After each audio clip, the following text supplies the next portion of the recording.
That's awesome.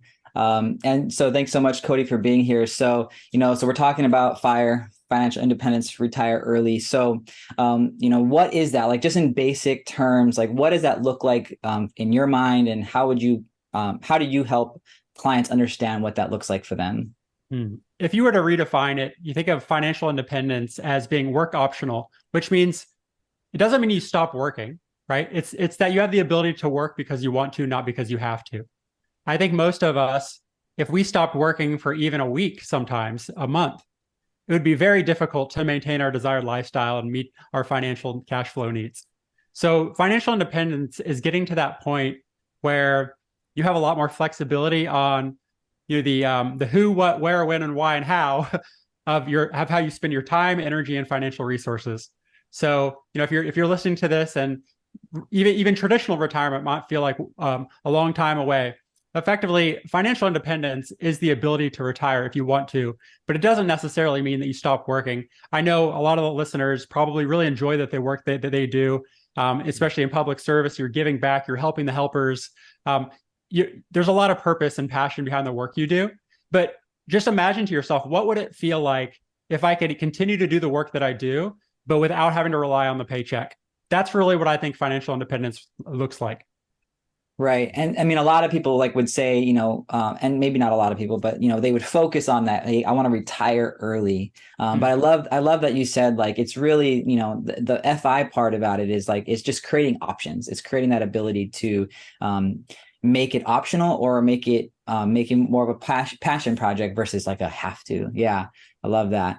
And to be honest, something like that, that's something that I would strive for as well. So this is really cool to be able to have this. So, just thinking about, what types of ways, or what are different forms of FIRE? So what you say, I'm not sure if that makes sense, but what are some different forms of Sure. FIRE today? Yeah, so there seem to be, within the FIRE community, it's a very community-based thing. I know, think about Hawaii, right? There's a lot of culture and community. There's the same thing in this, they call it the FIRE movement, right? Or the FIRE community, that they've kind of developed what they call the flavors of FIRE, right? So we talked a little bit about what regular FIRE is: financial independence, retire early. That's the ability to work because you want to, not because you have to. But traditional FIRE is that you do actually stop working, right? You stop working, and by early retirement, some people want me to be like, oh, well, what is early? To me, early really means, if you think about pre-Medicare, so pre-age 65, right? Pre-age 65, Social Security, some of those traditional retirement type of things, RMDs, required minimum distributions. So if you're going to retire before 65, that's kind of what I consider early retirement. That's kind of the traditional FIRE, is you stop working before 65 and you have enough money and other income sources, such as your public pension, right? To maintain your desired lifestyle expenses. But there's also things like fat FIRE, which is a funny term, fat FIRE and lean FIRE, which really, fat FIRE is for people who retire early, but have enough income sources and a big enough investment portfolio that they can spend typically more than $100,000 a year, wow. Right? Which a lot of us, based on where I live, I live in a very low cost living. $100,000 a year would be, a lot of money to spend. We spend about $60,000 a year. So, it would be fat FIRE, expanded FIRE, if we were spending over 100,000. Lean FIRE is kind of the opposite. People who retire and have, they've been frugal a long time and they're used to that lifestyle, low cost of living, and they want to spend maybe 40,000 or less a year. And there's two other flavors that aren't really related to how much you're spending, but really the flexibility of how you're spending your time. One is called Coast FIRE. The way this works is you continue to work, but you only work enough to maintain your living expenses, but you're not working and saving additional money. So let's say that somebody's making, let's say $80,000 a year, and they get to a point where they're Coast FIRE. This means that they can continue to work at their main job, but the money that they were putting toward their investments, they're saving, they can now spend.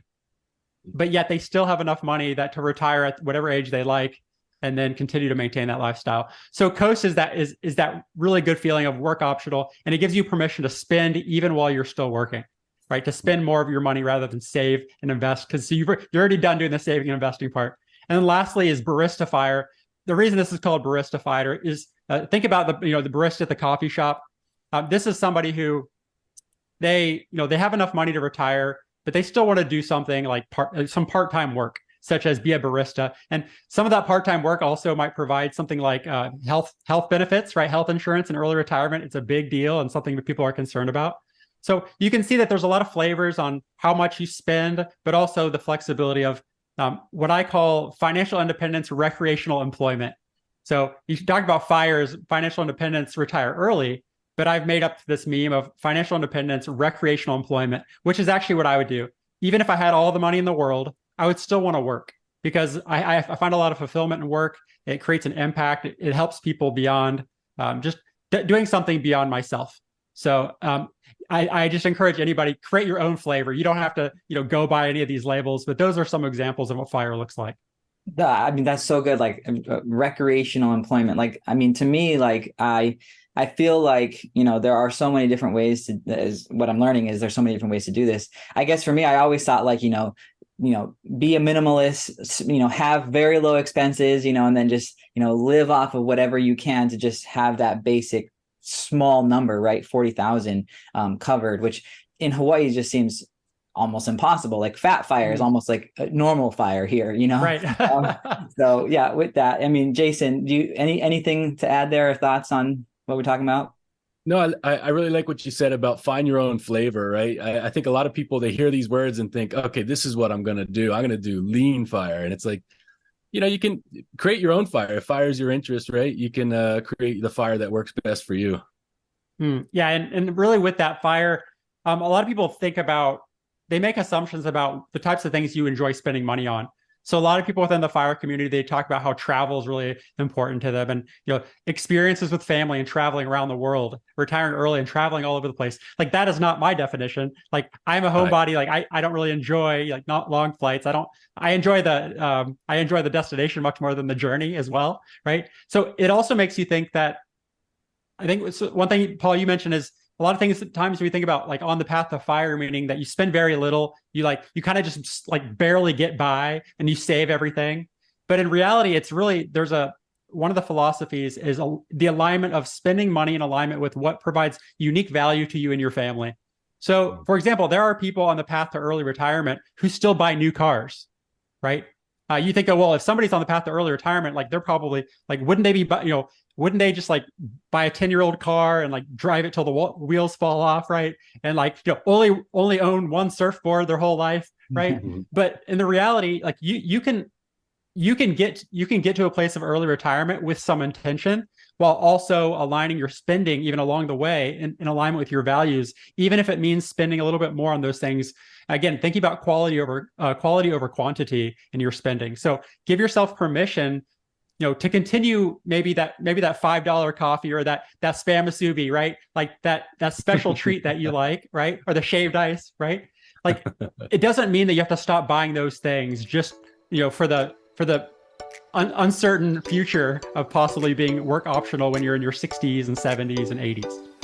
Yeah. No. The opinions and statements presented on this show are for general information only and are not intended to provide specific advice or recommendations. Never make any investment or financial decisions based on information offered on this show without first consulting your financial, legal, or tax advisor. All economic and performance information mentioned on the show is historical in nature and is not indicative of any future results. All indices mentioned on this show are unmanaged and cannot be invested in directly. All information is believed to be from reliable sources. However, we make no representation as to its completeness or accuracy. Lastly, all opinions expressed by Jason Cutitta and any guests on the show are solely their own opinions and do not reflect the opinions of or are endorsed by ToBA Financial. For Jason Cutitta, investment advisory services are offered through ToBA Financial LLC, a registered investment advisor offering advisory services in the state of Hawaii and in other jurisdictions where exempt from registration.